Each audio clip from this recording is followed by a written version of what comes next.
ஆள் நல்லா சைஸா இருக்கானு விளையாட்டுல இறக்கி விடுவோம்னு தோணுச்சு. அடுத்த வருஷம் அந்த பொங்கலுக்கு பையன் ஒரு வேன்ல ஏத்திக்கிட்டு மதுரைக்கு கிளம்பிட்டான். 3 வயசுல ஜல்லிக்கட்டு தான் அவனுக்கு. எனக்குன்னா 4 பக்கம் ஒரே சத்தம். நானும் வாடி வாசல் இருந்து அறுத்து விட்டேன். அவ்வளவுதான் தெரியும்.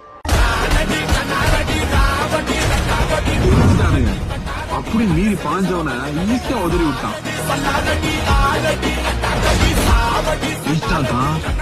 ஜல்லிக்கட்டு எரும பொல்லல, அப்படியே புல்லரிச்சு போச்சு. அடுத்த நாள் அழகான ஜல்லிக்கட்டு. அதுக்கப்புறம் சிராவை ஒருத்தனெல்லாம் அஞ்சாத்துல பறக்க விட்டான்.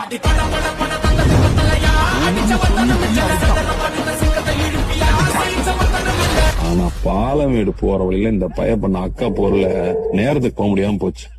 அதுக்காக அடுத்த வருஷம் பூரா அவருக்கு செம்ம ட்ரைனிங். அம்மாள் என்ட்ரிக்கு அங்க அனௌன்ஸ்மெண்ட் கலக்கி விட்டானுங்க.